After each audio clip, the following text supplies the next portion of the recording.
Welcome to this episode number 83 of your Next Trade, called today Trump Inauguration. So a very warm welcome to you and Happy New Year in 2025. I wish you all the best. I've been a bit late to do more videos because I've been busy with some personal stuff. And as well, over the weekend, we did the 2025 Trade ID Generation webinar. So now that we are fully starting the year, let's discuss about what is happening for Dupont Trading in the next few months. First and foremost, what we have a new mentor that just joined the team. We are very happy to have these very experienced traders. To give you a bit of color, he was mentored by one of the wizard traders that we have in those books, which is a very famous UK trader who mentored our own mentor. So we are very lucky to have him on the team. He's part of the team now, and we're going to have him on Discord, and as well he's going to be doing mentoring. So if you get any questions about this new mentor, please feel free to send me an email and I'll be making the intro. So what about this year? It's mostly we start the year with the Trump inauguration today, or should I say the Trump meme coin inauguration that starts today on Monday. 2 or 3 days ago, the Trump family launched meme coin Trump, and that's quite funny if you think about it, that we reach 50 billion very quickly of market cap, and that tells you a lot about what is going to be happening in 2025. You should expect the unexpected things, that the outliers on steroid. To me, you can call me whatever you want as a French socialist probably, but it's quite interesting to see that 2 days before his inauguration, a president in the US is launching his own meme coin. If you think about it, we are just putting many regulations down the toilet, and that means for us as traders there's going to be many opportunities, and that's probably a good thing. So as you can see here, this is for your meme that was launched, as I said, on Friday evening. You should expect more deregulation. You should expect more moves into the crypto space. So let's start with the year-to-date asset performance. As always, we only started 20 days ago, but the S&P 500 already up 2% for the year. Japan is underperforming, and for once and for all, Europe is outperforming. So your stocks up 5%. As you can see, for the currencies, we have still a strong dollar. It is even stronger versus the British pound. So the question is it only a strong US dollar, or just more about the weakness of the British pound? Bitcoin making new highs, $107,000 today. But what I find interesting is that space. We are talking commodities. We are talking WTI, copper, US natural gas. They are roughly up 8.5%. And that tells you that there is now, over the last few weeks, some interest, some appetite for commodities. If you think about commodities, WTI, copper, everything, in 2024 was pretty weak, underperforming the overall market. Why? Because the China was slow. But going into 2025, we start to see some appetite, and this is really a space that I'm interested. Why? Because when a sector underperforms so much for some time, then you're going to have a lot of opportunities. Let's look at the year-to-date industry performance. Looking at the oil services on the right-hand side, as I said, this is mostly the story about commodities. So we got energy, we got as well the usual winner, which is semiconductors. Other end of the spectrum, we have some defensives because the market has been very strong, more specifically last week. So we got consumer staples almost down 2%, some retail weakness as well. So we have some different feedback from the retailers so far about the Christmas season, and as well we see bonds that have been struggling a bit so far. So let's look at the sector performance, and this is for the week to date here. Materials up 6% since the election in November and December. Materials have been very weak, so it was down 10% on the week, on the months, now doing pretty much okay, but we had a very strong week last week due to the CPI, something something that we're going to discuss. Looking at the rates, US 10 years now is at 4.63%. We reached 4.8%. And since we came back in terms of yields, there has been a strong correlation. So when yields are coming down, you do have like stocks going up. So if you do a chart of the S&P futures versus the 10 years futures, you're going to see a strong correlation. So far, when going back to the 4.6, we have been a bit of steepening of the yield curve.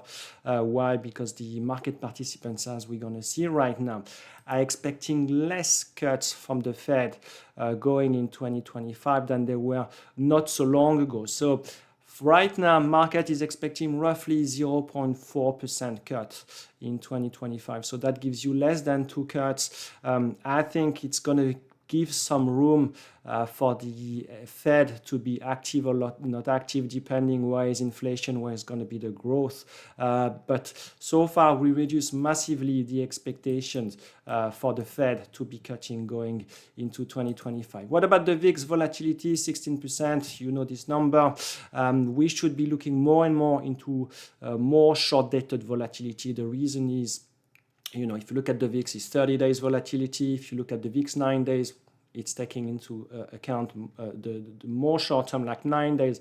And if you think why we want to move a bit to this kind of time frame, is because the market has been moving the same. So if you look at the 0 day to expiry, they are making now 55 to 60% of the options. So that means most of the options are between 1 day to 1 week. And that means the market is very much driven by those weekly or daily options. What about we jump into the technical analysis, and we're going to be starting with we can be talking first about Bitcoin. As we see here, Bitcoin is making new highs.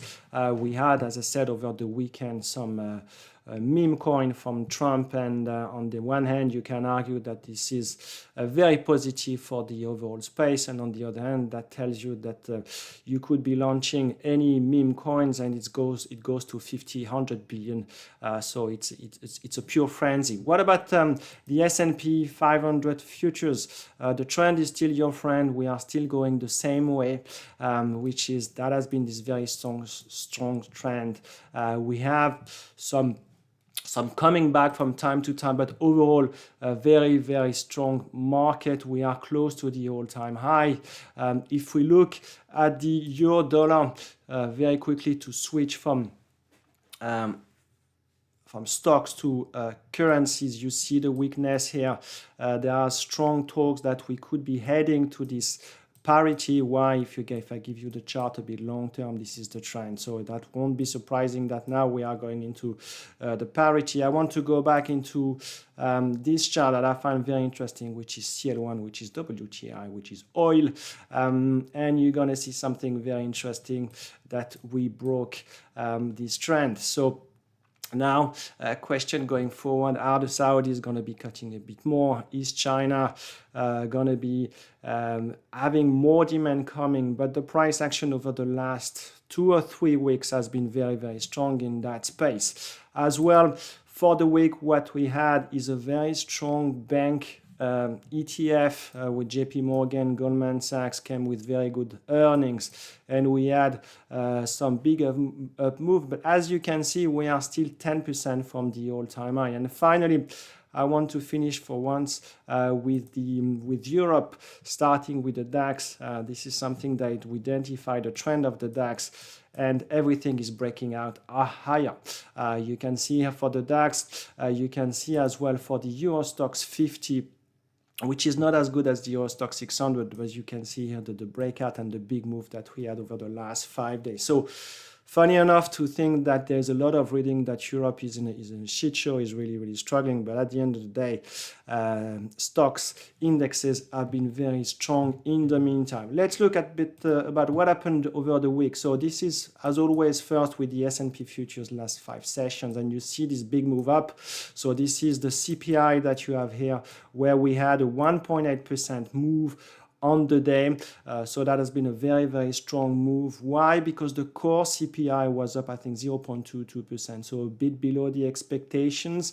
We are still moving up, but on CPI, but we are getting closer to the 2% target. And one of the fear that we had most recently is inflation coming back, where yields were going higher. So as I said, the US 10 years went to 4.8%, and having, an okay number in CPI gave a bit of relief to the overall market. But as well, what was important for this week, it was the option expiry, the monthly expiry, and it's not almost, but we clicked into the 6,000 on the S&P, not the future, but the cash. Why? Because many options had an open interest over that strike. So CPI better. We had as well better earnings. So the earnings season started on Wednesday with most of the banks. So we are talking JP Morgan, Goldman Sachs, and others. So far, the average EPS beat is around 10%, 9 to 10%. The average revenue beat is 2%, and we are talking 80% beat for the EPS and 60% into the revenue. So more or less, in terms of beating, the percentage of companies that are beating more or less the same as usual, but so far they are beating more than usual. So let's look at what's going to happen next, because you do have like a bit of distortion with the banks, and I think what is going to be very important for the next few weeks is as well how the strong dollar is impacting EPS. And my feel is we're going to see more and more talks about, the repercussion of the US dollar into earnings and top line. So catalyst going into this week. So as I said, it's Monday. US market is closed because of Martin Luther King. We got the Trump inauguration today. So we will start to see more and more headlines about Trump. So to me, and for most of us, traders, it's about Trump. We're going to see tons of headlines, tariffs, immigration, tons, deregulation, Musk. So that's going to be most of your drivers, the headlines, and this is really for us traders what we should be looking at first. Secondly, we get earnings. So we are in the middle of the earnings season. We're going to have tons of names. So we got Netflix on Tuesday. We got some big other names that, some of our traders are already have a position. So important, the biggest week is not this week, but the week after, with a lot of tech company coming into the market. Here, this is not the FOMC blackout period, but blackout period, obviously. So as we have the FOMC meeting in 10 days on Wednesday, the Fed participants are not able to talk. So we should not see that many headlines about what the Fed is going to be doing. Finally, macro, as always, we got the leading index on Wednesday, flash PMIs on Friday, and the Bank of Japan rate decision. So quite a bit light in terms of macro. We're going to see, as I said, many headlines from Trump. So this is where we should be looking at and focusing. The second one are going to be earnings. And finally, if you look at volatility, what are the expectations going into this week? We are talking a plus or minus 1.5 move for the SPY for the S&P 500. So this is it for this first session of the week of the year. As I said, we have a new mentor that just joined the team. He's a very experienced trader. Trust me, he's a fabulous trader. He's very, very good, both as a trader and as an educator. So we are very lucky to have him. He's part of the Discord community. He will be doing mentoring. Any questions for this or for the 4x4 video series or the Discord community, you can reach me here and I will be happy to answer your questions. So this is it for me for this week. I wish you a happy trading week. Bye-bye.